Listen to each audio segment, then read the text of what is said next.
Consigliore, El Breno Noto. Hey, good to be here. Breno, it's Friday. It must be Friday. It's It been a feels week. like one. Yes. What are we bringing? Well, we got a little wine this week. We've got a shipment of Silver Oak, the Alexander Valley 2006. I wonder why Cabernet. that keeps showing up. It's just I'll hear this rattling of a diesel truck, a door sliding open, and the screech of styrofoam and cardboard. And it's Jack's been shopping on Jack's the been internet again. shopping, that's right. It's my favorite wine. It's their not really their second label. They've come out with a second label called Toomey. Toomey, yes. And they actually their second label Toomey has a Pinot that's quite good. Their Pinot's actually the Toomey Pinot's very good. That's the value. Yeah. This is they have two in their flagship line, the Napa, which is the top dollar. Yes. And Alexander Valley. Alexander Valley? It's really north of Sonoma County. It's really up in Sonoma. Healdsburg or something? Healdsburg, yes. In the Healdsburg, and I think Geyserville is up there, and yeah. This was a farm when we started, but I understand they built a new tasting room facility up there. We've got to go out. We've got to go. I've never been to the Alexander Valley. They No. say it's a stone castle. Yeah, they built like a big, I think maybe a Tudor kind of castle looking thing, and yeah, you're right. It used to be we'd be a Kind of Napa. Tuscany looking thing. Yeah, or a Tudor. I don't remember, but I've never seen it. But when we were in Napa, I mean, you had to taste this all at the, Silver Oak over in, Rutherford. Rutherford, yeah, in Oakville. My little lecture last week. It's got them thinking, man. Oh, They're out did there it? shopping hard, and a lot of them have immediately gone to the crux of the problem, which is what car. Oh yeah, what car? We're Yeah, going what to do you talk do? about some stuff about that because it does matter, and you're right. That's the problem. And just any old car won't do. Matt Hauber called to my attention something this week that I found very interesting. What was that? Well, we know that Tesla really is a prime example of my model. Let's take a cool car. Let's convert it, which is what they did, to Right, an electric right. car. Yep. And let's improve it sequentially. They're up to Roadster 2.5. They've taken the Lotus Elise. I'm sorry, Tesla, that's what you did. They added carbon fiber panels to it, lightened the weight even further a little bit. Did a drivetrain, their own battery pack, had success with it. They've done a great, really a great electric car. Really nice car. And but the story was that they're doing an entirely new design for their Model S that they're going to produce from scratch, and it's not going to be a conversion. Okay. Well, I believe them. What do you imagine would be the most desirable sports car in the United Kingdom? I'll give you a hint. It's gotta not be- the Lotus Elise. No, and The most desired and sought after, the dream sports car in the United Kingdom. And the Brits like fine they make some nice carriage vehicles. work. Yeah. So they have a taste for the better rolling stock, okay? They're really way ahead of America. They support a lot of little guys making Little industries, custom yeah. cars, Yeah. where in the United States we kind of have a crappy little kit car industry aside from a few standouts, few like nice our- ones our guys like at the special editions, yeah. But Britain, they like their rolling stock, which I don't understand since they don't really have roads like we do, or any place to go for that matter. No, you'd have to take the tunnel over to to the mainland, to the continent. What do you imagine and I'm going to say this, I don't think I'm going to get much argument out of this, the car in Britain, if you aspired to the ultimate sports car, what would that be? I'm just trying to think of what. Now, is this a British-made sports car, or Just if you wanted a sports If car. you wanted the ultimate sports car and you lived in Great Britain, what would you instantly come to mind? Gosh, I don't know. I mean, for me, it'd be something Italian, but I don't know what they would do in Britain, what they would want. The Aston Martin. I should have known James Bond. Well, James Bond was British, wasn't he? Yeah, I should have known. Yeah. Yeah. I do like the Aston Martins, the DBs or the Volant. Yeah. How do you feel about the Rapide? I can't tell you that I know what it looks like. It looks a little bit like a four-door sedan. I'm going to put this up on the screen. Matt picked this out. Okay. And I was stunned. Okay. This is what an Aston Martin Rapide looks like. All right. And I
I've got some pretty good photos of it. Let's take a look. Now, here I want you to look at another car. Okay. This is called the Tesla Model S. All right. Do you notice any similarities? Quite a few. Yeah, I think Tesla needs to up their interior game a bit. You guys are not there You're yet. still not doing the interiors. Yeah, you got to up your interior game because you're not really a dead lift of an Aston Martin Rapide at $197,750. Wow. That's why they're sought after. Yeah. You got to They're have kinda the pricey. Ducats to get to drive one. Yeah. This is a four-door sports sedan, I would call it. Yeah. And but it's $200,000. This 197,750 is from the Aston Martin website. They don't make any cars for that price. No, that's the That's the base price. that's the base price. But Yeah. You talk about a cool little car. That's pretty cool. It's remarkably reminiscent It is a of the little- Tesla Model S. there are I think some- if Tesla would up your interior game a little Yeah. bit, Right. you kind of got it. So you busted. We found where you got your Model S design. It's not close. It's the car. It's a ringer. Yeah. And so again, they've done it. That what they're basically going to do is a $70,000 electric sedan that looks just like a $200,000 Aston Martin Rapide, and 300-mile range. Wow. Now, if you want That's to nice. play in electric cars, that's Lamar. That's the place to be. Yeah. And absolutely. a Nissan Leaf and a Chevy Volt don't hit it. No. EVTV Electric Vehicle Systems presents the Soliton One Controller. 1,000 amps of continuous power at up to 340 volts. Enough power to drive your dream car while automatically protecting your precious battery pack. Built-in contactors and pre-charge circuit reduces parts count. Each Soliton One controller undergoes rigorous dynamometer qualification. An easy-to-use web interface configuration with real-time data logger through an Ethernet connection. The only controller with programmable idle function ideal for automatic transmissions. Liquid cooling for high-power operation. EVTV Soliton One. Very dangerous, very high voltage. No. Not really. I found a kind of a neat thing. This is a special report by J.D. Power and Associates, released November 2010, which Oh, I find remarkable since this is October the 28th or 29th. What are we? Yeah. What are we today? This is the 29th, Friday the 29th. This is of timely October. because it's released after we're having our show. Wow. It's hot off the presses? I have panned and parodied the many think tank white papers and studies that come out, normally funded by an oil company. Yeah. Someone usually with an agenda. This one is a little negative about electric cars. I think it's reality. It matches my view of what's going to Okay. happen. And J.D. Power, I've followed for a number of years. They're actually an extremely reputable Absolutely. company. They're not really into general polling like Gallup or No. think tank stuff like these fronts for the oil and automotive industry. J.D. Power is linked to the car industry. Yeah. But they do a lot of things, and what they're famous for criminy, I don't know how long. Maybe I don't know 50 how years, long they've maybe been doing it. Yeah. is customer Their satisfaction. customer surveys. satisfaction. Yeah. For you aspiring to get into EVs as a business, the two words customer satisfaction are actually not dirty words. That's what you got to do. J.D. Power takes products and rates them solely based on customer satisfaction surveys of the customers. The guys making the product don't. They don't get asked. That's right. And they give awards. And I know people who live by this stuff. If it hadn't won a J.D. Power and Associates award or doesn't appear very highly rated in consumer reports, those are the two key things. Yeah, that's right. True. And if your washing machine doesn't show up in the J.D. Power Associates thing, sorry, we don't do that. I don't know you. And it's because of what people put an emphasis on when they're buying things. In this report, one of the things I got out of it was the things that people look for in buying a car. And we all know this, but you don't think about it. And you kind of get led astray into other things when talking about green and energy and so on and so forth. The number one thing that trips. people want in buying a car is reliability. You see, a car that's broken down and won't take you any place is kind of not a car at all. That's kind of a bummer. Right? If you buy a new car and it spends each of the first 5 weeks back at the dealership, you don't have a car. You got a loaner. Yeah. And you got a stain on your pants from riding in a tow truck. That's right. Yeah. Yeah. That's not a good thing. So the number one thing, aside from price, is reliability. Number two is, believe it or not, interior comfort. I got her talking about all this upholstery and air conditioning and heat and iPod. I'm not alone. That's the number two. And the number three element is build quality. Okay. They Yeah, like makes sense. the doors to go snick Yeah. when they close them. Yeah. And I do too. Yeah. And as soon as I read this, I'm like, these guys are all over it. They give a little history that is very interesting, and I want to talk about, and this is important because I don't think people realize what an emergency we're in. This Okay. is going to be an absolute horror in a few years. And I know this, I don't know how to tell you. And a lot of you, our viewers, do know this. Do know, yeah.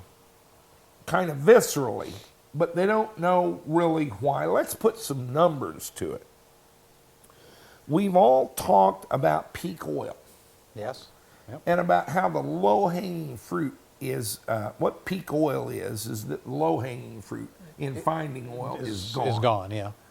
Jed Clampett ain't coming out the back door hunting for some food and yeah. up through the ground come a bubbling crude. Those days are over. Yeah. That Event Horizon rig, I was fascinated before it turned turtle and burned. The previous September, they drilled the record depth hole, 35,000 feet in the ground. Yeah, they did. Now, the 18,000 foot hole that caught fire was budgeted at $96 million. Oh, jeez. That means Yeah, somebody's spending $200 million to dig a drill hole. a hole Drill a in the hole. ground looking for oil. Yeah. How much oil do you think there's down there? They're going to have to pump a lot to pay back that That's a $200 lot. million. Yeah. That's That's where we're expensive at in oil. oil exploration. I heard this week that it turns out the estimates of our reserves in Alaska are probably off by a factor of 10 That's times. Yeah, that's what I had heard too, that the, There's potentially we have 1/10 the Yeah, oil yeah. that they thought we had. yeah. And so the concept is that every year you have to replace the oil that you found last year, and Plus you have some. to find some new Yeah, ones plus some, for yeah. growth. That's not really what gets me. I understand this, and I have conveyed it accurately to you. The other end of it has to do with the cars. I said, and when we were in Denver, one morning, we're going to come out and get in our cars and pull to the end of the driveway, and it's going to lock up right there. It would be gridlock at the driveway. We've told tales of Dallas, Fort Worth. This is an area where they think that automobile traffic is a contact Yeah. sport, Yeah, like there's- football. There's pieces hanging off They those have cars. pieces of chrome hanging off their car. They think it's a contact sport. That's the largest new car market in the country. It is is. Dallas, It's Fort Worth. Dallas. No 800,000 cars a year. That's because they keep tearing them up, Mm-hmm. running into each other on the freeway. The first commercially viable electric vehicle was ostensibly created by William Morrison in 1861. Now, a Scotsman had done one in the 1830s, but the batteries weren't rechargeable. Oh, okay. All right.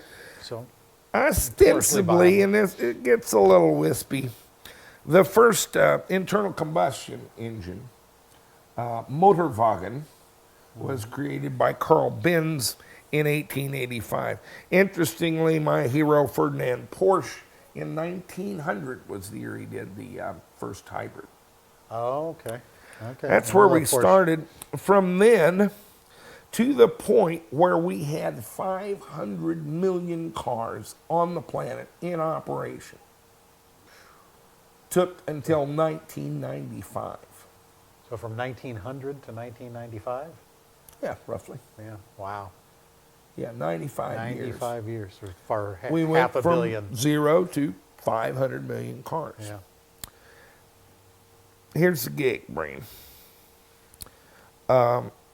In 2010, we have, at the end of 2010, we'll have 896 million cars on the planet.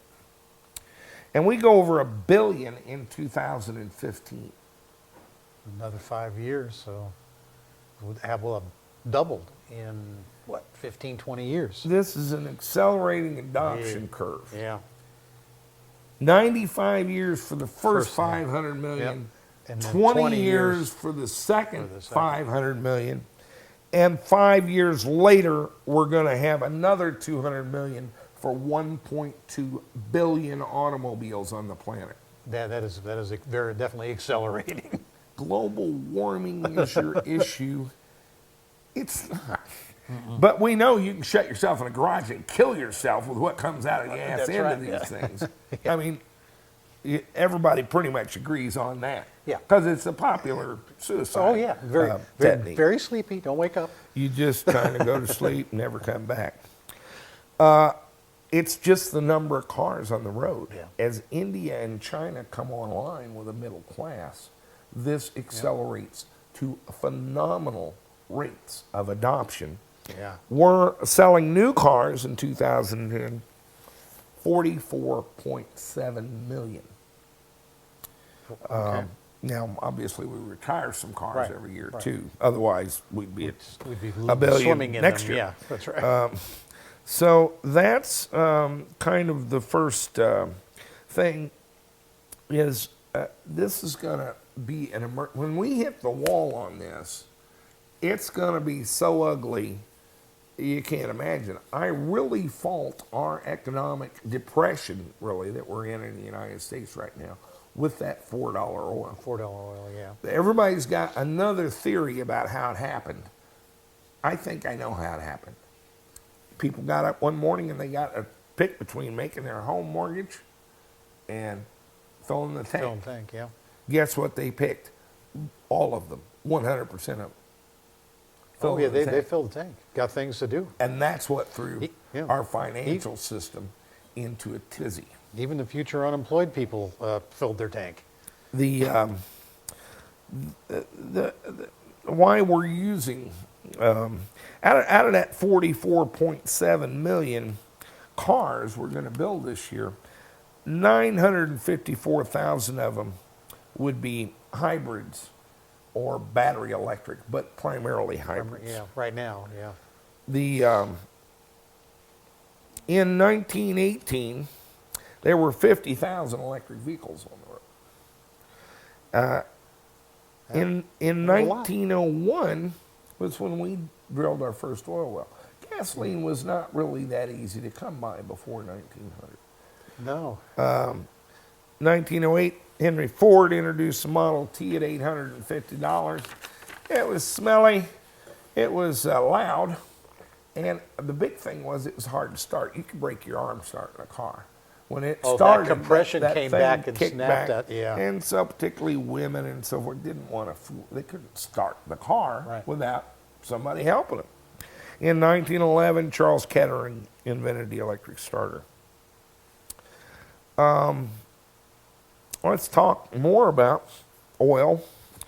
Right now, we produce 325.3 million metric tons of oil a year.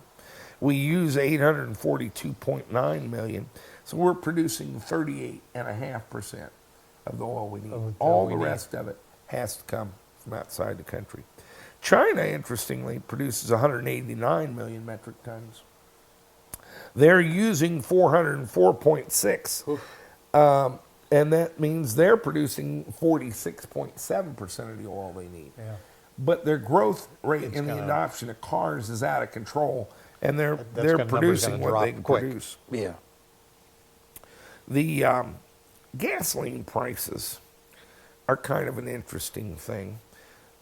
Would you believe that the two cheapest places with the most cars, the two cheapest places to drive gasoline are the U.S. and China?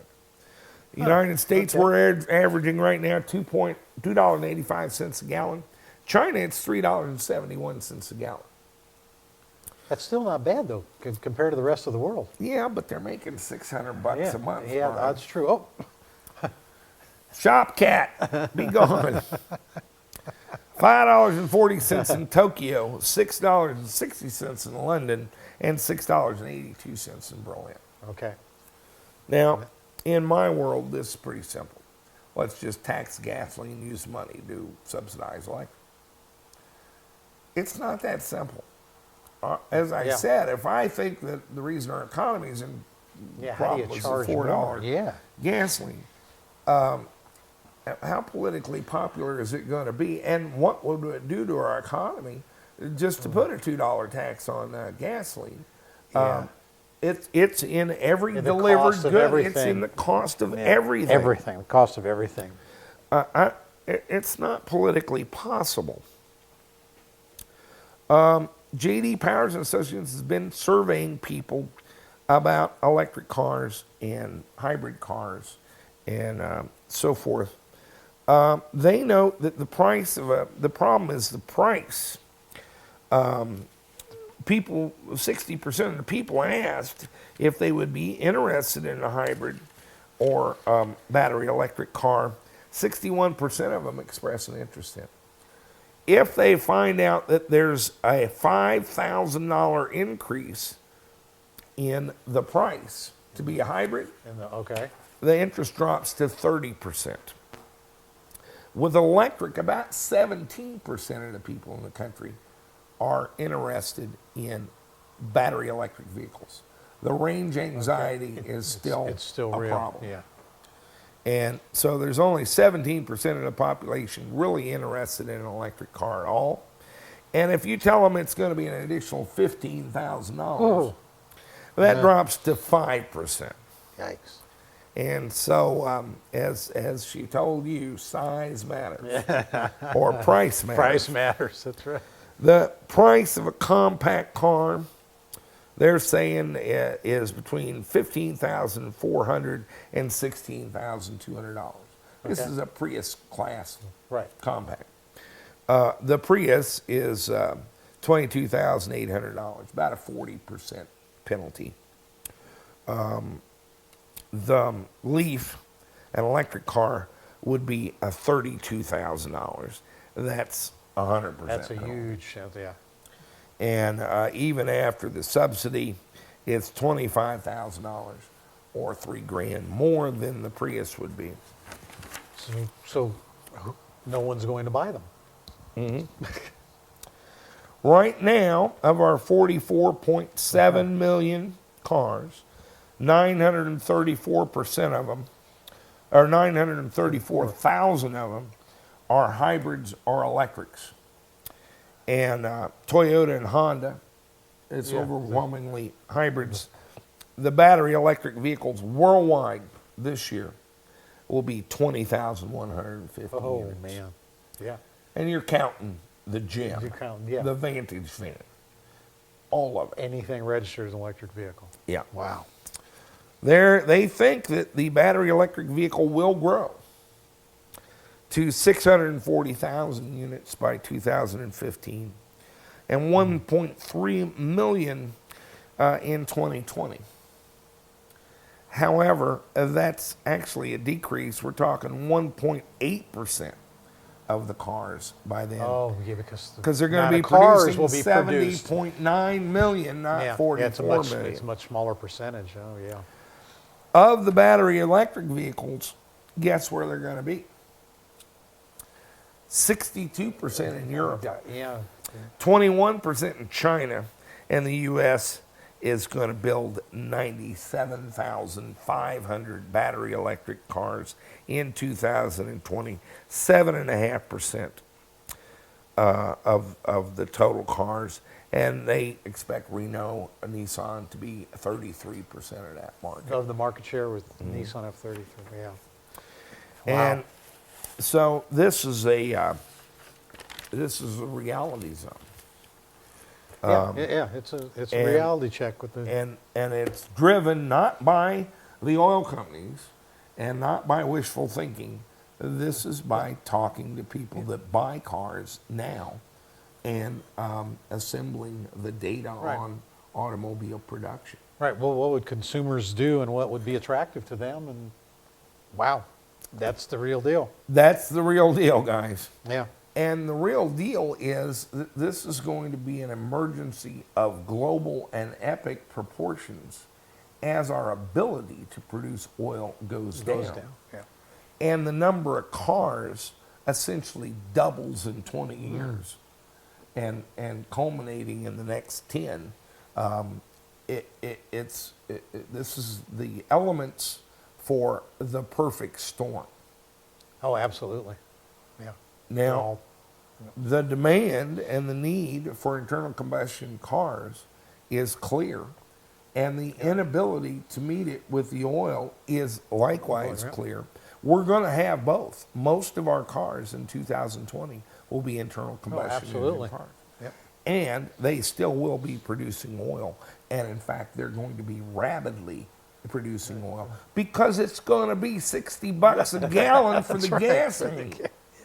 And you will pay it. You have to. You don't have any choice. Yeah. No, you have to. And it's going to savage our economy, China's, and really pretty much everyone's. Yeah. Not pretty. I see a global depression out of this, that you're going to not only be paying $60 a gallon, but you're going to be unemployed. How dark does this get? And can't afford the Rosetta Stone course in Mandarin. Oh, man.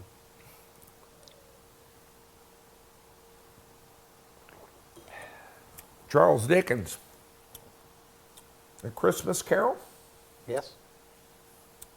Tell me, ghost of Christmas future, Sure. are these things that have been?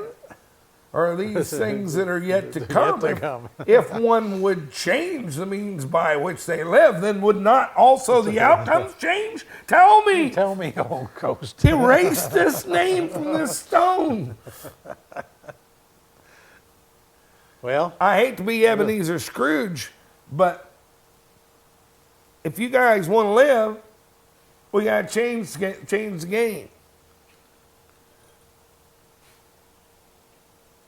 well, And you're not going to You're do not it gonna do it. with an electric car that runs on gasoline, General Motors. And you're not going to do it with a mommy van that's twice the price. you know, that's not what the people are saying. Yep, not what they're telling us. I like Tesla. I do too. I'd like it better if there was 20 of them Yep, or 50 of them. yep. And I'd like them to up the game on that interior so you're like that Aston Martin Rapide. That's right. I might be tempted. That's the program, guys. We need an army of people to go out and change the game. This is not what will be. This is what will be if nothing changes. Absolutely. This is based on perception today, forecasted in the future. That's right. Yeah. And these guys are pretty good about staying with reality. And their title of the report, by the way, and we'll put up the link, is Drive Green 2020, More Hope Than Reality. Well, we better come up with some hope. That's right. Sell some hope. Because if they can't produce more oil and we have these numbers of cars, reality is going to suck pretty hard. Yeah. Reality's going to be there no matter what. Here's my prediction for the future. It's not good. And I'm sitting here in a garage where I get in a car and drive just pretty as Uncle Sam, and I don't go to the gas station. Now, how do we replicate that? Well, we need to do it over and over, and the grassroots is where it's going to come from. I need some help. Yeah, it's not going to come from the OEMs. So far, we've taken care of me. While you're paying $60 a gallon, I'm not. That doesn't get her done. No. That doesn't get it done by a lot. No. We need some people to commit to this, get out there and figure out how to make an electric car and make one that people want and would pay that additional premium of $15,000. Right now, yeah. And that's the heart of this. The question they're asking is the same car, but electric. Right. Is it worth the premium? Well, duh. Yeah. I don't think so. No? I don't want the same car. I want a better car. Right. And what I want is a cool car, number one. Absolutely. Reliability, interior comfort, and quality of workmanship. Quality build, yep. And that's where we need to go. And so that's the task before you. And that's what happens if nobody does anything. Right. Yep. So do as you like. We're going to make more electric cars. Let's take a look at the what we're doing with the Vantage van and the Mini Cooper, and we need to get back to work. I'm thinking we're running out of time here. We got to get some cars done. Show me what you got there, big guy. All right, let's go. NetGain Motors, home of the Warp, Transwarp, and Impulse motors, introduced the improved Warp 9 motor. The Warp 9 is a 9 1/4 diameter series wound DC motor with a double-ended shaft featuring 26 improvements for 2010. Externally, the terminal studs have been enlarged from 3/8 to 1/2 inch diameter. Bigger is better. On the inside, a larger commutator, new brush composition, and split brush design with heavier springs handle even higher voltages and currents than before. Our new fan increases airflow by almost 50% over typical paddle-style fans. And all this translates into improved performance. For even more performance or larger applications, take a look at NetGain's Warp 11 motor, an 11 3/4 diameter series wound DC motor for even greater torque and power. Since 2002, NetGain Motors has been leading the EV industry with precision, performance, and price. Visit us at go-ev.com. NetGain Motors, warp power to go.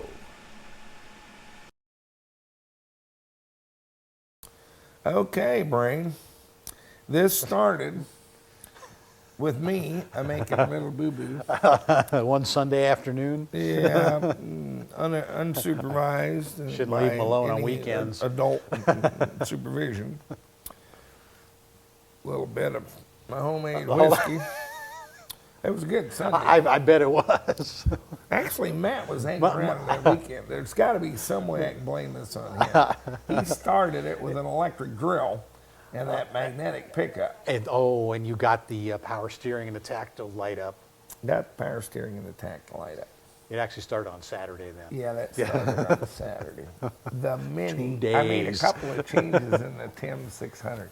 It was driving so sweet. This is like a supercar. Oh man, and I haven't had a chance to drive. Oh God, it was good. I managed to fix it. By Monday, yeah, it was. Well, it wasn't in pieces yet, but Monday afternoon it was. It's become more and more evident that the Tim 600 controller is blown up. It's from Switzerland. They don't like me very much because I don't talk nicely about them on TV. About their motor. Imagine what they're going to do about the controller. The controller, yeah. It's 12 weeks to even buy one sort of through the back door via Europe. Right. That's way too long. I got For my a car component. broke. Yeah. And we have some neat stuff going on. We need, we're going to get kind of picky about our suppliers. I'm just not going to be at the end of that chain again. Right. Yeah, no prototypes, we're not the last guy at the long end of the supply chain. We've gone to some interesting guys, Larry Reinhardt and Chris Bruley, I think, at Rinehart Motion Systems. Yes. And there's a couple things I like about this and a couple things I don't. What I don't like is it's $9,500. Here's what I do like. They're kind of working with Ramey, and rumors abound about a whole package that'll be much less. Okay, as they start to produce them a bit. Yeah, they're building them by hand. Just by hand, yeah. If I had to build one, you'd pay. That's right. If you want it that bad, huh? But, if they can get them kind of in production. Yeah. Should bring the cost down. And so they've gotten a little bit of help from Ramey, whose hairpin motor is very fascinating to me. I guess I wasn't explaining it very well. the hairpin, that's kind of how they end the windings, but there's square windings. Oh, And I was explaining to Matt the other day why that's important. You can fill more winding instead of in the round. slot Yeah. than the round ones. Yeah. You get about a 40% increase in the density of the windings. Okay, using a square wire. And so you get more torque for less weight and so on. It's kind of a neat motor. It is pretty cool. Yeah. So I'm a little bit fascinated by this. These guys are in Wilsonville, Oregon. Yes. We had a rough start. He was telling me all the problems he's had with copper foil helmet guys and stuff. And they can be a problem. But I took that well because a lot of people do have this problem. They do. Yeah. And Did we you hear- take yours we- off so we that you hear could talk suffer to some copper? So I sent him a photograph of me with my aluminum foil helmet instead of the copper foil, and he seemed And he kind of warmed up a little bit? Yeah, he warmed up a All little. right. But they hadn't actually used this controller with an MES 200-250, and they don't have the auto tune function that's okay. in the Timbs and in the Curtis really ironed out. Okay. So And so they've they- we had to send them the motor, Yeah. but they did a pretty quick turn. They had the really. motor about a week. about a week, really. Week or 10 days, Yeah. we had our motor back Yeah. and this controller. So they've actually done a new firmware for me that I've got to figure out how to load into this thing. Okay. So let's just talk a little bit about the basic specs on this controller because there's some things I really like about it. A couple I'm not too sure about. Strength-wise, this is a very similar controller. Let's see, I think it does 300 amps RMS. When you're talking about this, it's almost incomprehensible because everybody uses a shorthand form of talking about completely different things with the same terms. Right. So everybody's confused. Exactly, particularly me. Yeah. The output current, but they do kind of define it on their spec sheet, Okay, and I good. like that. The output current continuous is limited to 300 amps RMS. Root mean square, Root the mean squared, average. Output current peak is 500 amps peak. The battery continuous current is limited to 250 amps DC. And the battery current peak is 400 amps DC. They don't really define what they mean by length of time for peak, but Okay. that's okay. This is a very analogous thing. The highest I ever got out of the Timbs battery current was 365 amps at about 335 volts. Their voltage is a handy voltage. I like this. We can't do it's this thing about everybody wanting AC motors. When you go to 600 volts, life just goes to hell. Your DC to DC converter Nothing works. Your air conditioning compressor doesn't work. Your chargers are hard to get that will charge at that level. Everything gets hot. All the corollary components, all of a sudden, are 3 times the money. If you can get them. If you can get anything to work at all. Right. And so we're never going to do a 600 volt car. It's just not going to happen. 375 on the Mini put me in a strain. That's a lot. Yeah. That's as much as I want to do. Yep. Theirs are rated for 100 to 360 volts DC. Now you're not going to get full power out of this controller at 100 volts, guys. No. But you could drop one of these in the Speedster and burn that little AC50 completely out of the car. I'm convinced. Just burn it completely up. Yeah, you would just completely burn it up. I mean, if you want to drop a $9,500 controller in that Speedster part, it'd be a screamer. It would scream. Right up to the point where it quit. I actually think that motor will do a lot more than we've got it doing. Probably. Yeah. I'm not getting temperatures out of that motor with our little fan on the end of 70, 80 degrees. Yeah, we're not getting very warm. The alarm's set for 160 degrees centigrade. We're not even hurting. We're not even close. No. So that could be done. But we needed to mate with this motor because we've got $12 million now in the adapter.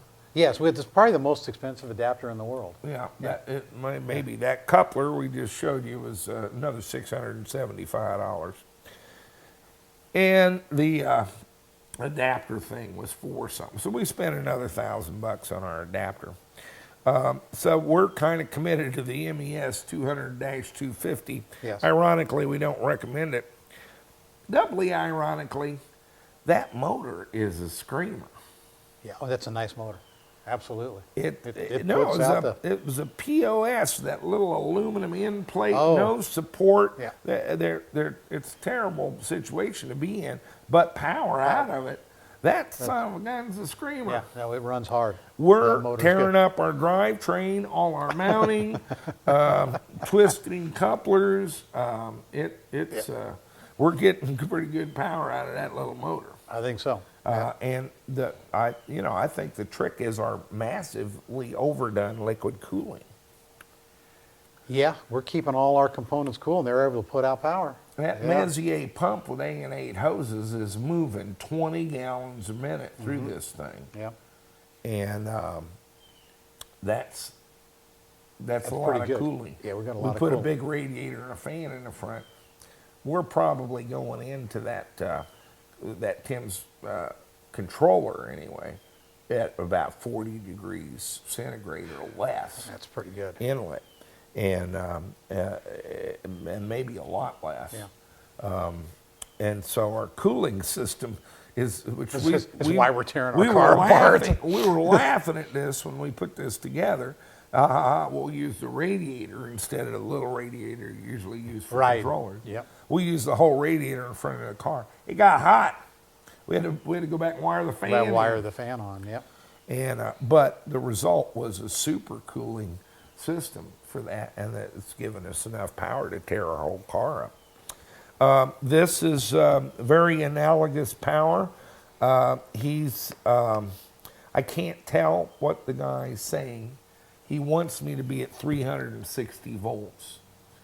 I asked him how hard that limit was. Well, their maximum system voltage non-operating is 500 volts.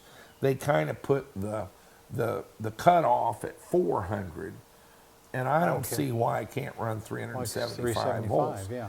He's wanting a little bit in there for the mother-in-law and get us down to 360. Well, that's dropping off 4 cells and losing that corresponding range. Losing range, yeah. So I don't know we're probably going to start out with his recommendation, and if that works out, then we'll cheat And just cheat until it doesn't work. until we blow this one up. Yep. So that's their D-rate temperature is 80 degrees centigrade. That's Okay. what most of them are doing is 85. 80 is, again, I'm reading a pretty conservative I think guy that's here. what you're reading, yeah. And so if he's doing the current D-rate at 80 degrees C, that's pretty conservative. What else does he have in here? One thing I don't like, I don't understand, we're just going to have to find out more about it, is they do have a little diagram, not in their user manual, but in their data sheet. And I'll put this up on the screen. It shows, number one, it shows a brake pot. And I like we that like- because yeah. I haven't found any reference to it in the user manual. Anywhere else. And it okay. says optional. I don't know if that's my option or their Or their. option. But the brake forward and reverse, I don't have a problem with this, are switch ground inputs. In other words, it reads a go forward signal when you connect the switch to ground and ground that input pin. Right. What? Instead of putting 12 volts. Well, I don't care. Yeah. The same with reverse. We okay. can switch in and ground with that. The brake signal they have is a switch ground. What am I missing? Every brake light signal I've seen from a car has been 12 volts. Yeah, 12 volts. Huh. So I don't know. I've somehow got to do that. I guess I'll talk to them and see if they know of some sort of little circuit. I don't really want to use a relay and turn on a relay every time I press the Yeah. brake. This is just a mechanical device that will fail, so I need some sort of semiconductor Right. solution. I've got some little semiconductor relays that I haven't been happy with in the past, but I was trying to do power through them instead of Instead of- signal. I might yeah, try something like that. Okay. That I don't like. Here's what I do really like electrically. They have got, and I'll try to get something up on the screen with a diagram of this. They've got like a 5-stage accelerator profile. Really? That's unusual. It is. What it lets you do is you determine the amount of regen you want for your accelerator. Regenerative braking. They have let's call it stage 1. They call it something else, but stage 1 would be a voltage for your accelerator below what it is at rest. And this Okay, is that's- very interesting. yeah. Let's our particular accelerator at rest is 0.7 volts. Right. We go to 4.5.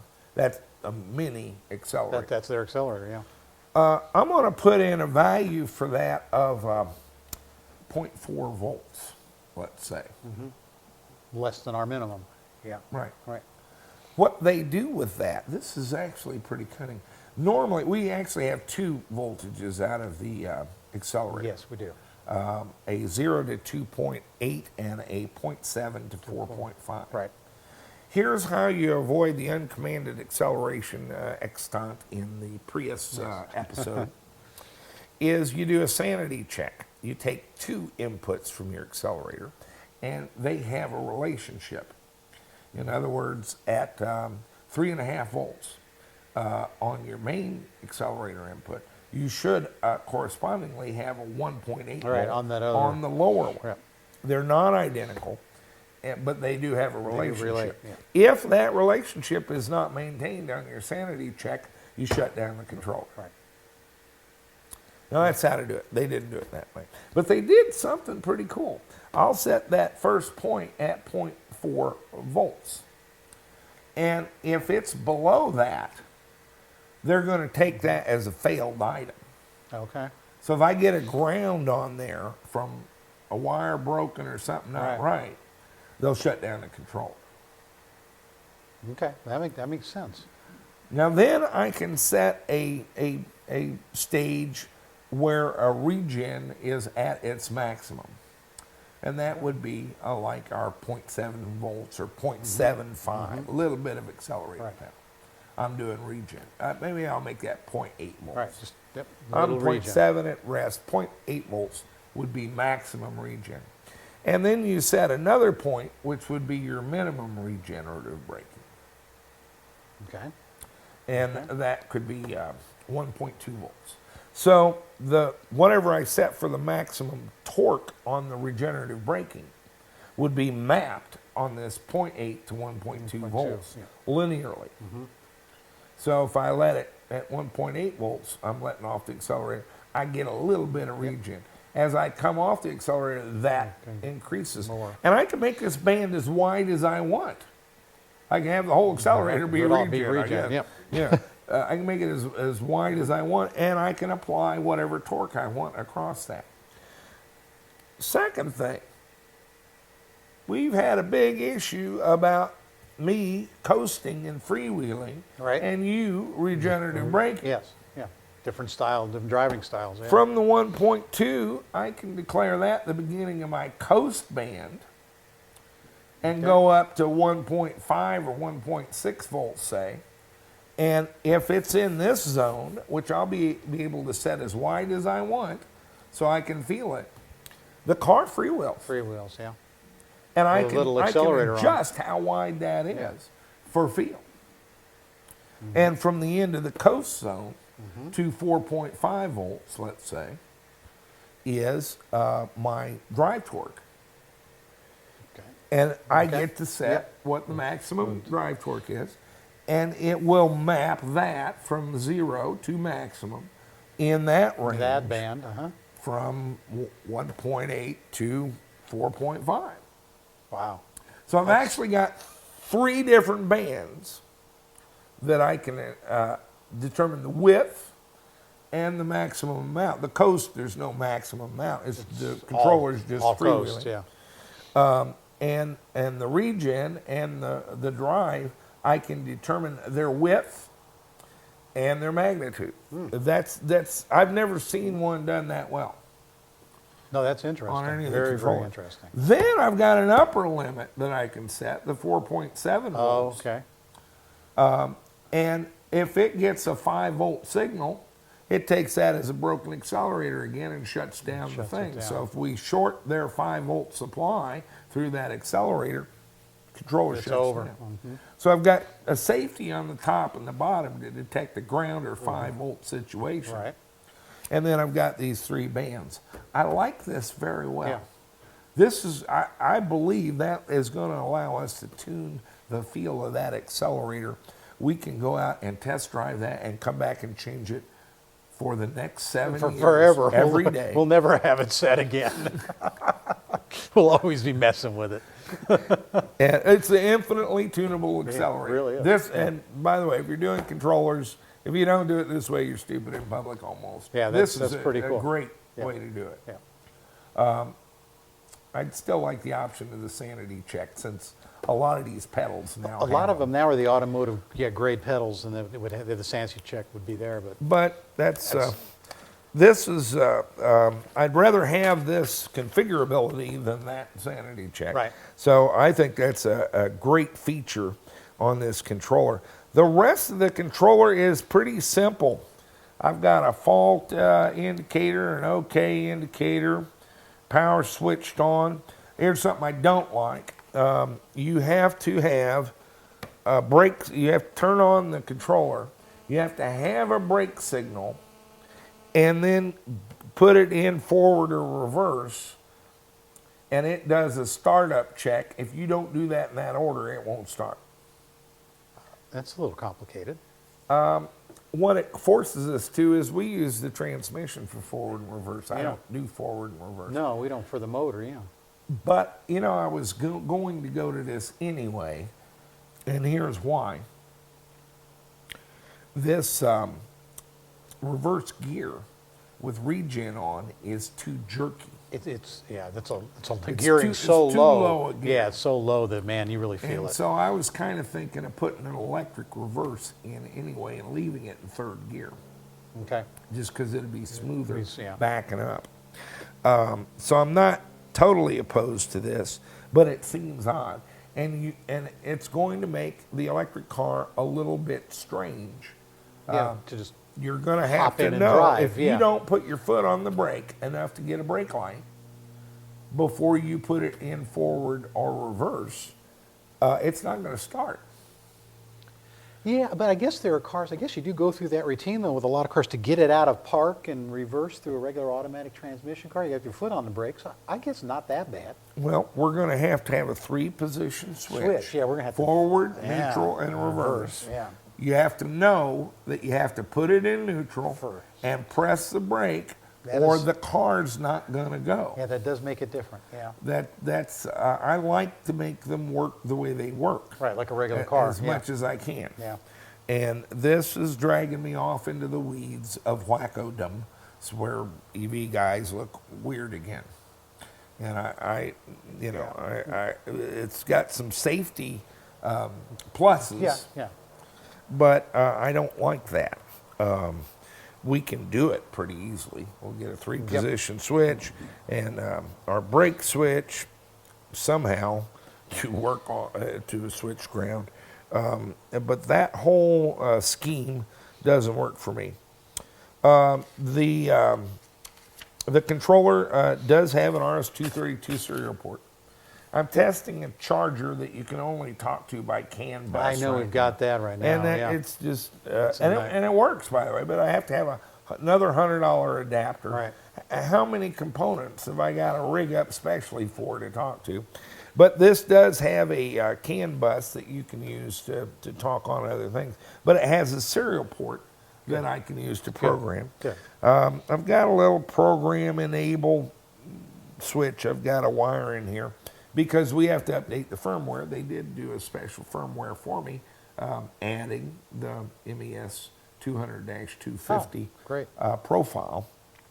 And so I shouldn't complain. They work fine with our motor temperature sensors, our encoders. They call their phases A, B, and C instead of U, V, and W. That's great. MOUSE. The package itself is a huge bunch better than what we were playing with. And I'm not talking about the blue and red case. Let me get the Tim's. Yeah, let's talk about this a little bit. These are gland nuts, and we're starting to go to them everywhere.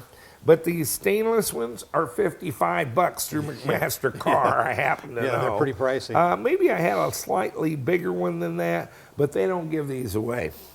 Inside, you simply have a big clamp here, and you've got a hex bolt in the top that you use to tighten it. So I slip this on the cable, stick the cable in here, and I've got a big thing I can clamp down on that really good, and that's my connection. And you have to get inside Do you of the remember thing. the TIM 600? We had to get inside it, thread it through Hall effect sensors, and there was no way to get it on the thing, and it was bolted directly to the tabs on the IGBTs with the little IGBT screws. We shouldn't even be touching that. We shouldn't be inside of that, and we had to cut the end of the lug off every time. The cable kept getting shorter to the motor. Yep, right. It was terrible. This is a much better connection system.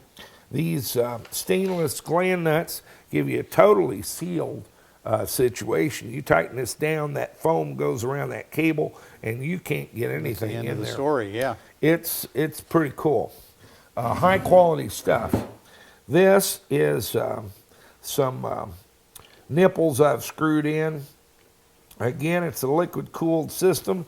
They want 12 liters per minute. We're going to shove 20 gallons up their skirt here, and we'll have plenty. This is doesn't come with it. This comes from Summit Racing. Yeah. It's just a little 90 degree. These are 3/8, which is more my style than 1/8. Right. Yeah. These are 3/8 3/8 MPTs. threaded, and this is to an AN8. Yeah, it's a 3/8 NPT to an AN8. We're using We're gonna AN8 use line. AN8 lines. You can use whatever you want. And this just spins in here. I've got 4 very nice mounting holes here. I've got 2 connectors.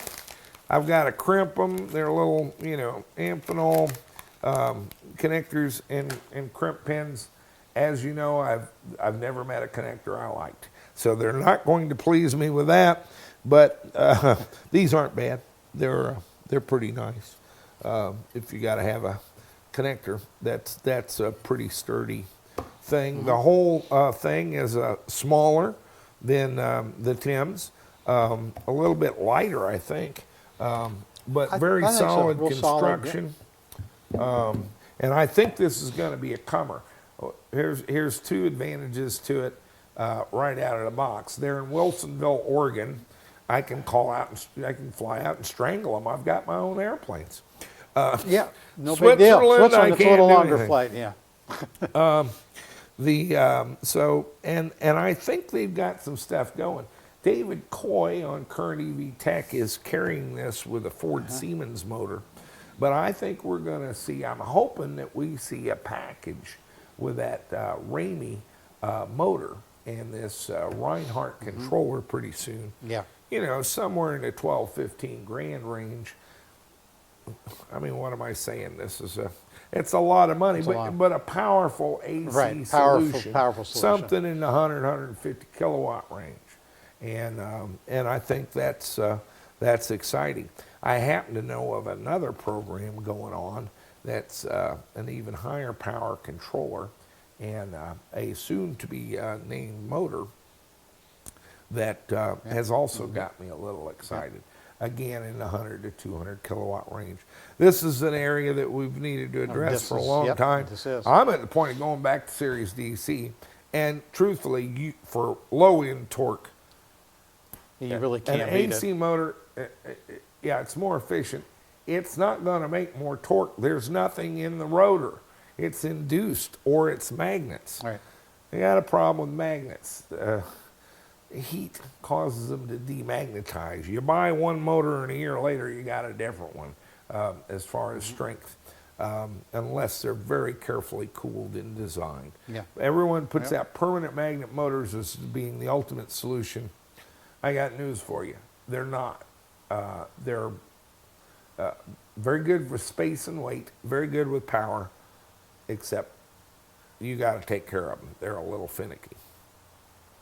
AC induction is the simplest motor ever built.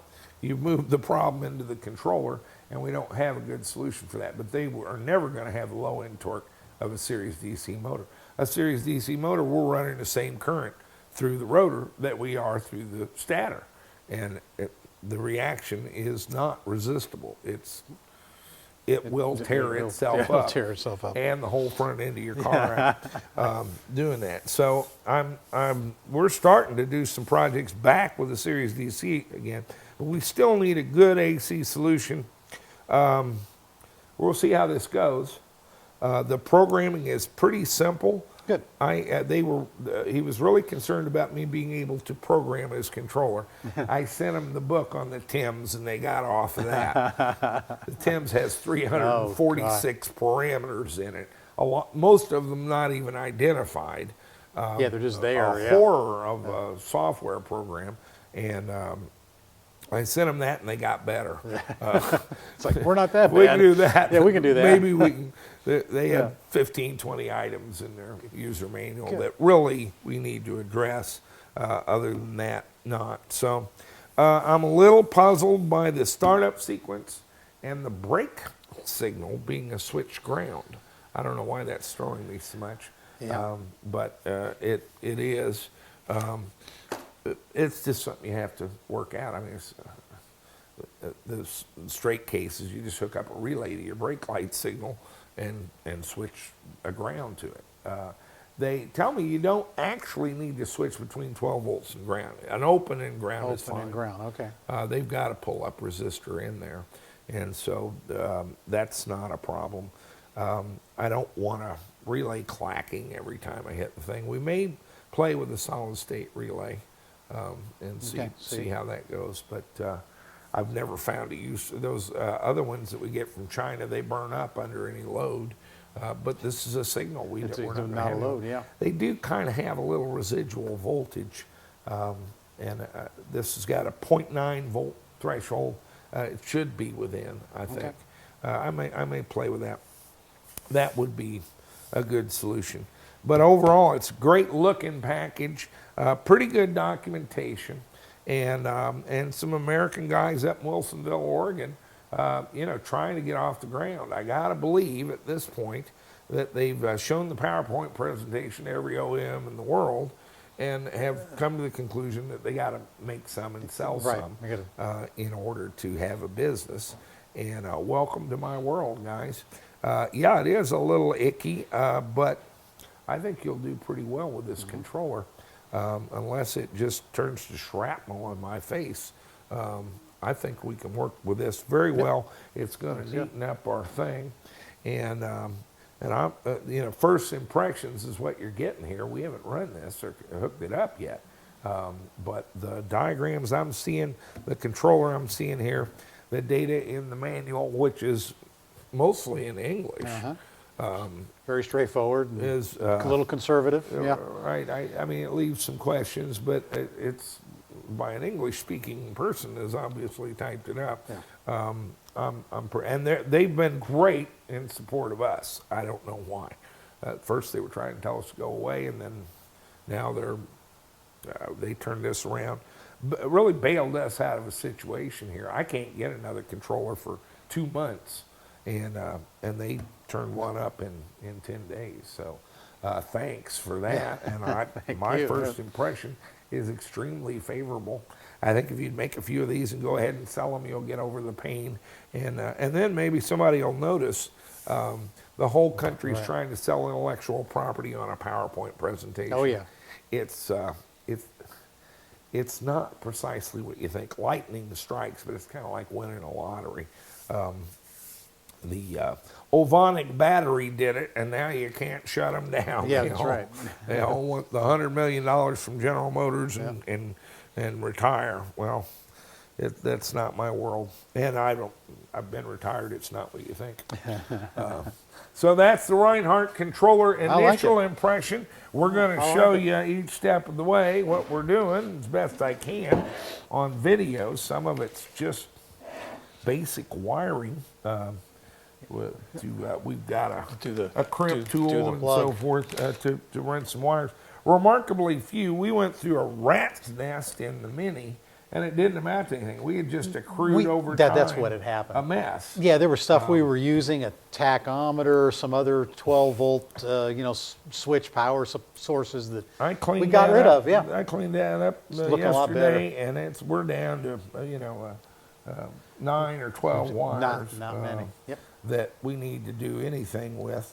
I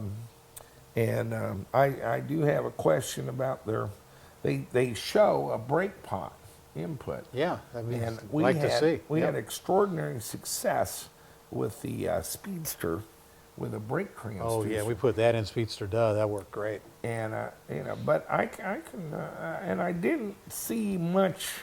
You can adjust the regen level. I didn't really see a time span or anything that I can adjust in here. I'll have to read a little further to how we make the brakes feel. Yes. But it's kind of they're a little biased toward the accelerator regen. Oh, okay. And but it looks to me like they've done it pretty well. Good. Where I could be driving, Still be get your- coasting, still get your coast. be regenning, and have total control there. That might work for me. I've gotten to be, I do that coasting thing. Sometimes I'll go a mile and a half around here without using the electric. Maybe a little hill. Just because on a Yeah. freewheel, car just goes. Shoot down a hill. If I can make it through the light, I'm halfway up the next hill, And Yeah. that is still the adventure. most efficient use of the kinetic energy in that car is going forward. So I thank you, Larry Reinhardt Yep. and Chris, and stay with us. I think we're going to get this worked out, and this is going to be it's a handsome unit, and I believe it'll work. Good. A couple of oddities, we'll work it out. Work it up. Yep. Hello, it's Jack Rickard with just a reminder about our $20,000 Build Your Dream EV component contest. One lucky viewer is going to be selected to receive a whole pile of electric vehicle components at no charge, and we're going to pay the shipping. We start with 50 China Aviation Lithium Battery Company 180 amp hour cells. That's enough batteries for a 30 kilowatt pack and a nominal 167 volt pack voltage. This is pretty much a 100-mile range and all the power you need to drive that car. Our first sponsor for the contest was NetGain Motors. I know many of you recognize the Warp 9 motor is probably the most popular choice among EV builders over the last decade, so you may know more about this motor than I do. But wait, this isn't the same motor. George Hamster's issued about 26 engineering change notices in the last 6 months on this motor, and the motor shipping now is a lot better than the motor you know and love. It has half-inch terminals now, an improved fan design that at some RPMs accounts for as much as 50% improved airflow through this motor. An advanced brush composite design with heavier springs that we happen to know will let this motor go as high as 192 volts. Certainly less arcing and less wear at the traditional 170 volt limit, and all around a better motor than the one you know and love. Joining us is EVTV out of St. Petersburg, Florida. These guys are the new kids on the block with a really nicely designed Soliton 1 controller that we're going to match with this motor. This controller will put out 1,000 amps continuous power. You see controllers listed, and commonly the amperage limit's listed as well. Normally a peak value that is good for a couple of minutes. If you'll get on board with us on this liquid cooling and use the 2 built-in ports on the EVNetic Soliton 1, we're confident this one will do a continuous 1,000 amps of power. The contest has hit a nerve. We're receiving hundreds of entries every day, some of them with some really interesting descriptions of what you, our viewers, propose to do with this pile of components. But it's also hit a nerve with some of the people who'd like to be sponsors, and we're reviewing a number of add-on products that'll probably wind up being part of this: magnetic pickups, adapter plates, air conditioning components, that sort of thing. So, you have to enter to win, so get on our website at http://evtv.me and register to win the $20,000 Build Your Dream EV Components Contest. Right. Brian Noda with EVTV and Matthew Hauber here.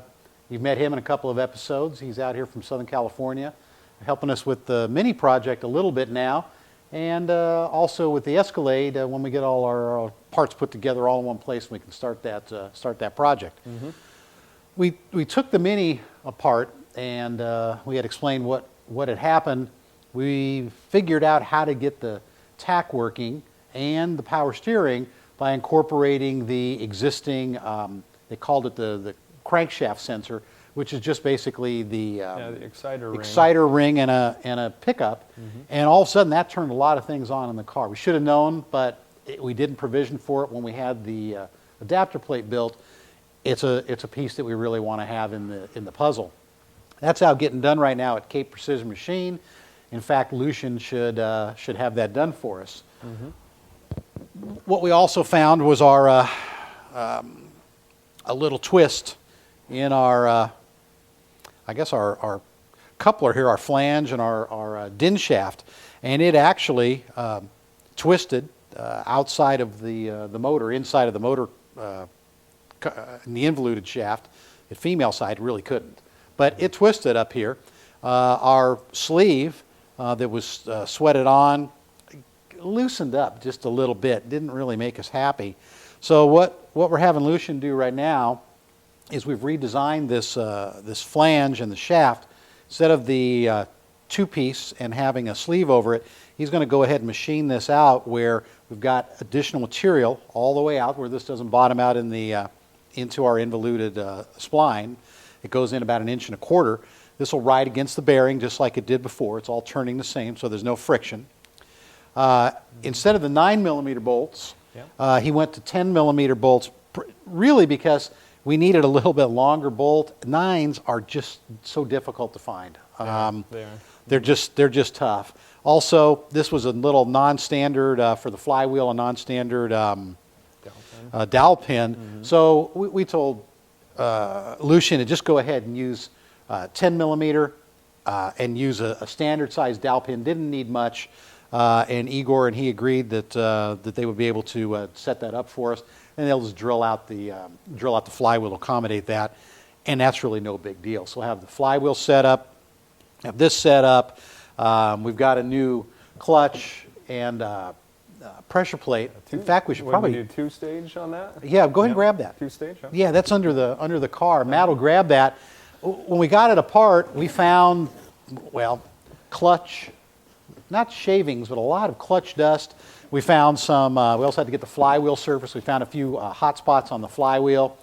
So we went ahead and did that, and Lucian not only planed the flywheel, but also the mounting surface where the pressure plate mounts, so that it all goes down evenly, so that you don't have a high spot on your, if you don't also machine down the mounting portion, not just the face, then you'll get that clutch sitting a little bit higher, that pressure plate, and that's not the way to go. Yeah.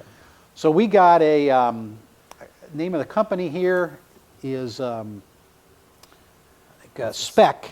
So we went up to from Mini Mania, and I talked with the guys out there, and they told us to go ahead and go with this. This is a Stage 2 Plus pressure plate. Looks a lot cooler than the stock one. We're hoping it's only a couple 100 pounds more maybe in terms of weight. Then we also went to a different in terms of throw weight, not weight of the piece itself. And we also went to a two-sided stiffer pressure, clutch disc.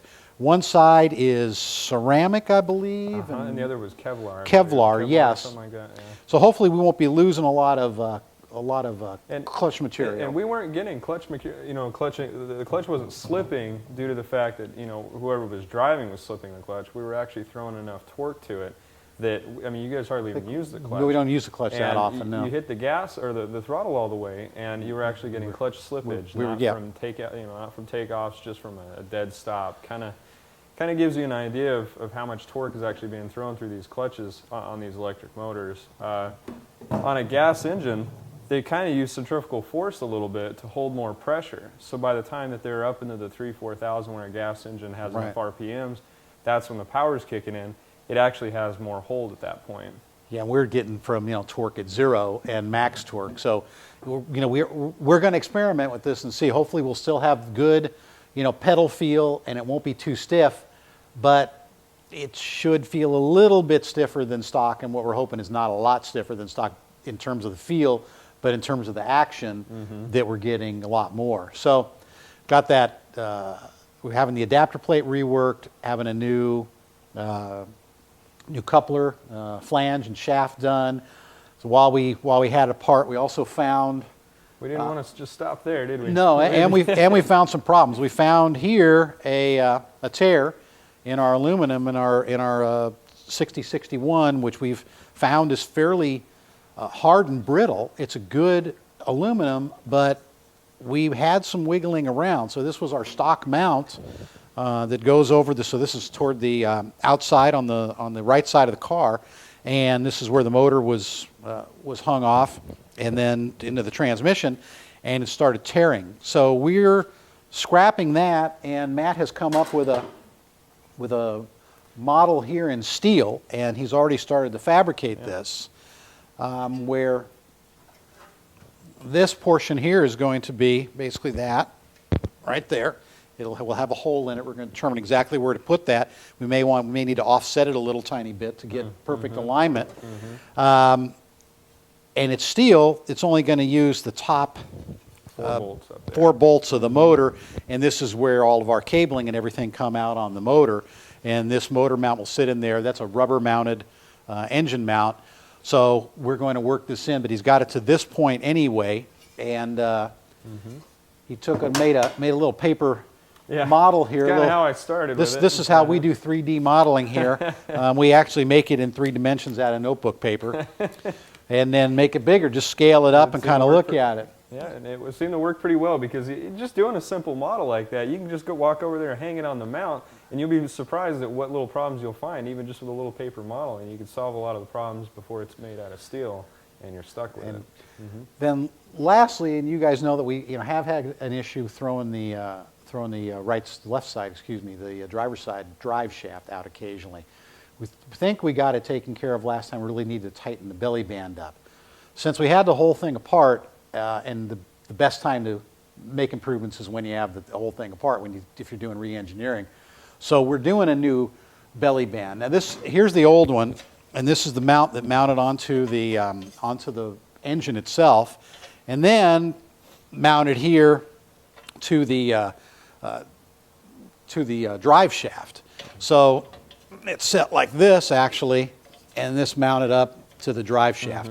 We never felt completely secure with this. It had moved a couple of times. This last time, it didn't move. It does have some carriage bolts that were making some eating into the engine, into the motor a little bit. A little aluminum wedge that we weren't really quite sure about. We even lost a bolt this time. So it was working, but it wasn't. We'd also torn one of these before. So this is the second iteration of this device. So what Matt has come up with here is steel. I know that sometimes, not sometimes, all the time, Jack doesn't particularly like steel. In fact, I think he loathes steel for the primary reason that steel rusts and wears holes in things and looks kind of ugly. But Matt convinced him that we needed some steel. So he ran down to the local steel supply and had them roll him 9 1/4 inch Correct. diameter, which is the diameter of our motor, of the MEST EA250 motor. Would you weld on some tabs? Yeah, we had to weld these tabs on. I mean, not only would it have been almost impossible to make a brake just in the right, just in the exact spot. How would you explain it to them and measure it? Perfect amount of clamp on the motor, and then we wanted it to sit tight on this to keep the ends from bowing over, or having the bolts pull through. So it wouldn't fit in their brake, it wouldn't fit in our brake, and it actually kind of ended up being a little bit of a blessing. So we welded it. Okay. So we took these little bit, probably 80 degree, because they had to go fit around the taper of the motor here, and then come out flat on this end, but. Went ahead, welded it up onto the outside of the band, kind of buffed everything down, and that's what we have. Really nice, tight band. This thing, there's not a gap, at all throughout the entire side of the motor. Fits real nice. It's real good and tight now.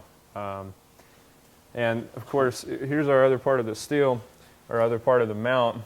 We are actually. So he's got that.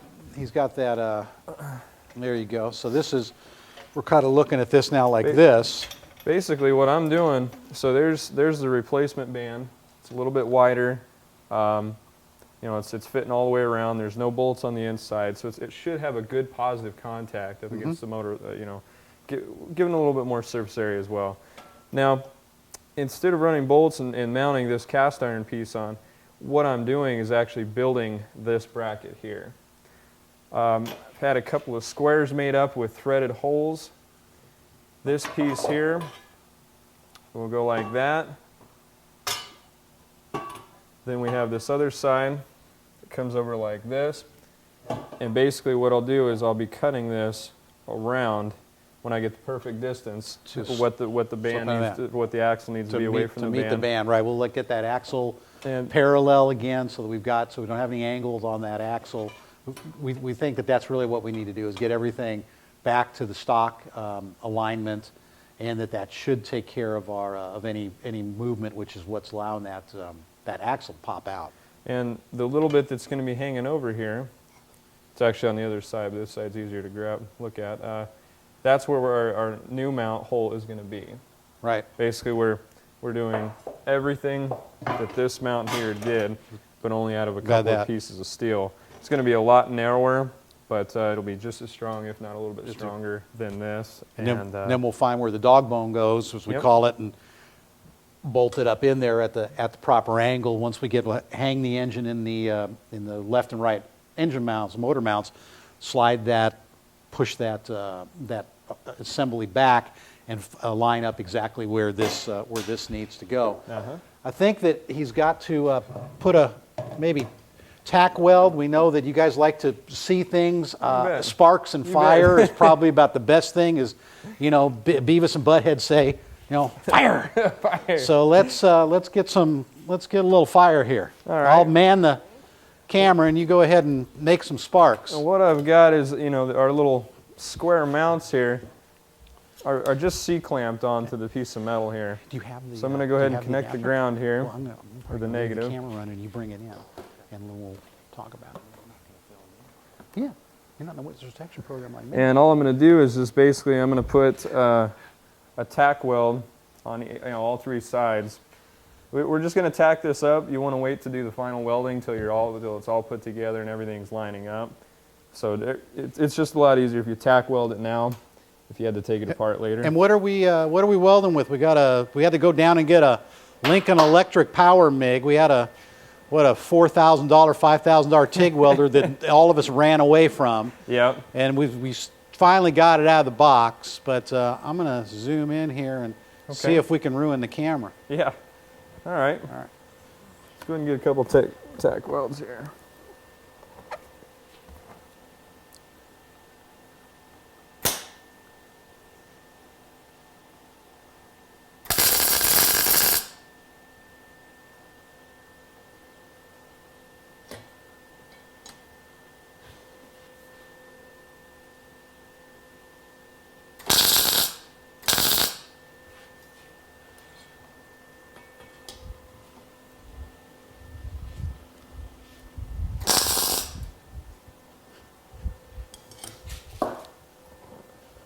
All right, that's the tack weld for that one. And just on the opposite side, We've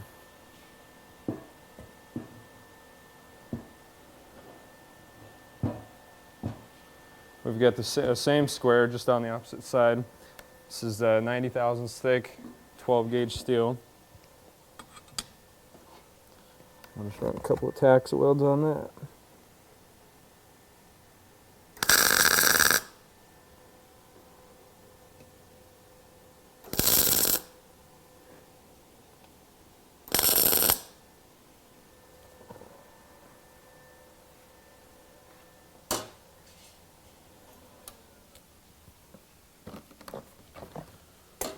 All right, now we can take our C-clamps off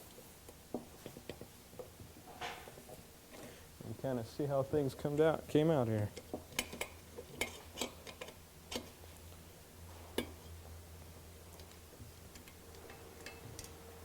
Actually, we need to get a little bit more on there. Take a look here and see what you got. Oh yeah. Okay, yeah. We need to, yeah, let's do a little bit more. Just gonna do a little more. All right. Try to see if we can't get this thing stuck on there. It's looking pretty good.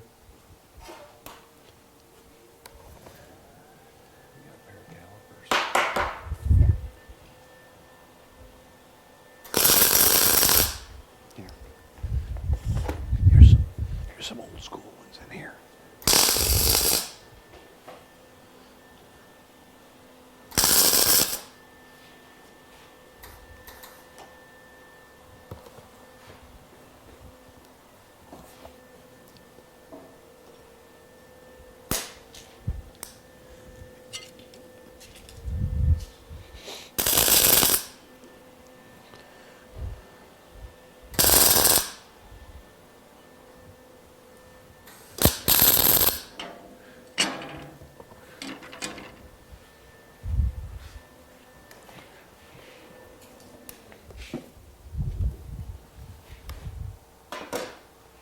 And as soon as we get everything else lined up, we'll go ahead and finish welding those up.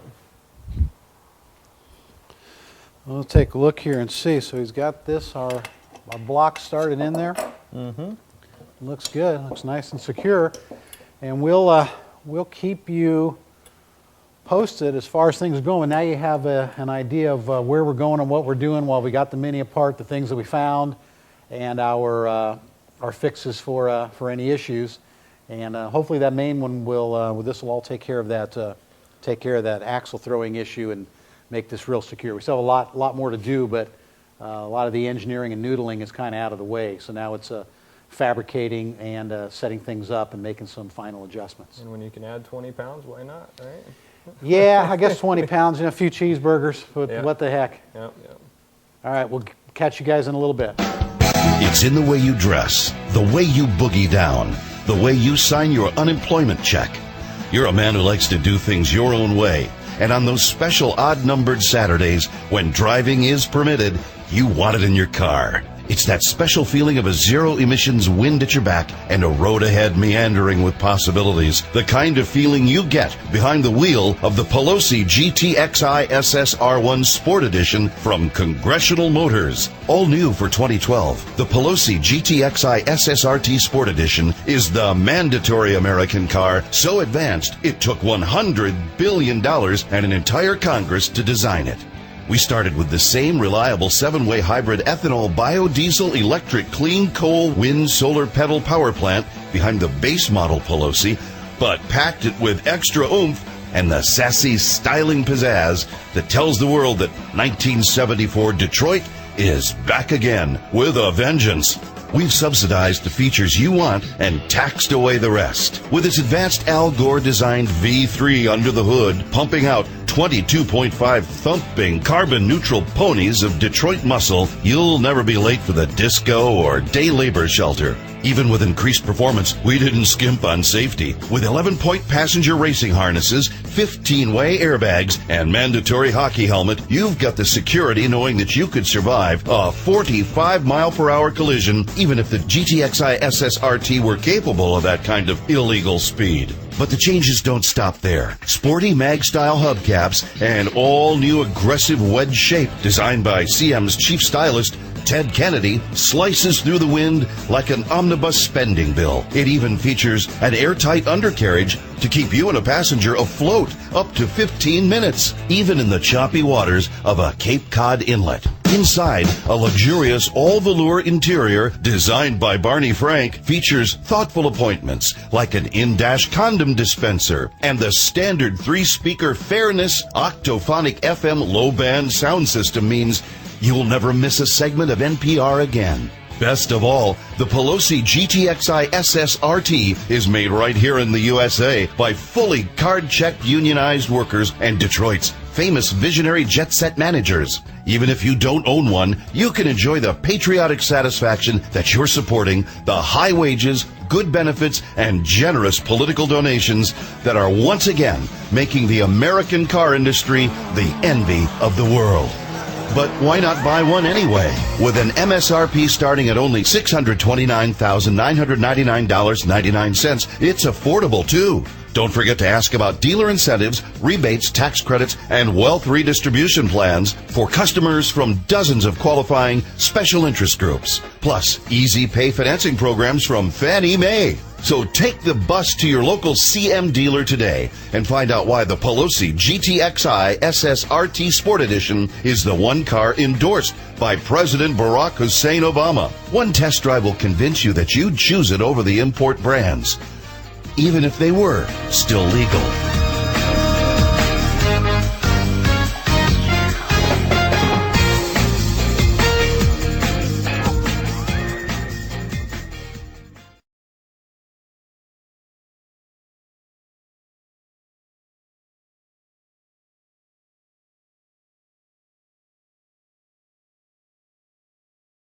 All to get a tachometer to work. We've torn down the Mini Cooper and found a lot of interesting things. The most interesting to me is our coupler, which actually is twisted. Some 40-45 tool steel we twisted somehow in this car. We're in past my pay grade. And so I've called in my enormous Polish machinist friend, Lucian Zielinski with Cape Precision Machine. You'll recall they do the chill plate for the Speedster and the end piece for the motor and our adapter. And he in turn has called in his expert, Igor Sukina from the Ukraine. You'd be surprised how cosmopolitan Southeast Missouri can be. And so we've turned over the problem, not only of mounting initially, of just mounting our geared counter and magnetic pickup, but we've discovered some further indignities that I've suffered on the metals of the Mini. And we've twisted this. Lucian, how do we get well? Well, we started out with this hub, and of course we got the twist in it. So really, how do you eliminate and beef this thing up to make it stronger? The problem being is that you need a shoulder right here where the bearing starts, but you can't put the spline in with a hob or other types of cutters without having to come back further to clear the spline out. And we need a shoulder so we don't bottom that shaft out. If we do and it bumps a few times, we never get it back out, do we? Right. So with some help from Igor, we came up with a program so that we could use an end mill or a couple of different carbide end mills, and made the profile of this spline to match the motor. So now what we have is if you can compare the two, this is long and skinny, this is the same length, but we have the bearing surface with the shoulder here that starts at the spline. We had 2 snap rings on this to hold the bearing in position so we could get our clearance for our clutch plate right. So we incorporated another shoulder so that when you press the bearing on and it comes to this shoulder, you put a snap ring on the back side your distance is set after you put it in the housing. So we used 4140 alloy. It still has the same hole configuration. Tell that we use a bigger. We actually went to an M10, didn't We went the bolts that were in it originally, and the older hub was an M9. We went with a more standard M10 1.5 pitch. Also, we had an M9 dowel pin. We went to a 3/8 dowel pin on this one. So yeah, this is just some of BMW's proprietary stuff. Nobody uses the 9mm bolt. That's just so you have to buy it from them. So we had them drill it out to an M10 1.5 and matching holes in the flywheel. So we can use a standard bolt. So also what we had to do too, Jack, was we had to oversize these holes a little bit too to accommodate an M10 1.5, and we increased the size of the pinhole to 3/8. So I like it. Will it fit in my motor? Now let's try it. There it is. Slick. No lash. I like it. Igor, does this meet with your approval? Yes, sir. Yes. How long Yes, have you been Jack. with Lucian? They tell me you're a CAD/CAM wizard. Yes. It's true. You know how to use a computer, do you? Yes. I wish I did. I've been waiting for something to load, something to save, or something to print since 1979. I still can't get them to do anything. Takes a lot of time and a lot of work. It does. Guys, thanks. This is looking good. We're going to have my tachometer and cure some of my problem. I think this is amazing to me to see this come out of there, actually twisted. We'll do a close up of this so you can see it. It's a little hard to tell, but up close you can. We actually twisted this shaft with this motor. We're going to a different controller, but it's going to be just as much power. I don't really want to give up power, but turns out our teardown was probably pretty fortuitous. I wouldn't want to find this out another way at 80 miles an hour. No. Guys, thanks for being with us, and thanks for coming up with a solution. Like I say, this is in a little past my pay grade. We'll figure it out. Okay, Brain. Well, that's We were busy. that's a long way back on the Mini Cooper. I gotta tell know. you, we're Jesus. still some work ahead of us. Yeah. I'm encouraged. I think we got some things going. You know, it's like I've been saying. You need to do a car over and over. I didn't mean I meant same the one. same model, not the same actual. Not the VIN identical number, car. right? I meant to do the same model car over and over. We're just going to do the Mini Cooper over and over until we get one in a row. Oh, yeah. Well, it'll save us money. I mean, we've got the base, project, and we can just. We don't have to spend the 30 grand again on the car. Exactly. We'll just do the same donor over and over again. Same VIN number. I was talking about the same model, not the same I VIN should have number. known. The Vantage van's cute. We got a lot going on here. I want you to stay with us. Again, get online, sign up for the contest. Oh, yeah. But that pretty much wraps it up for another week, don't you think? That does. We got cars, products, and projects. What's that I hear? Changes. We're out of here. We'll see you next week.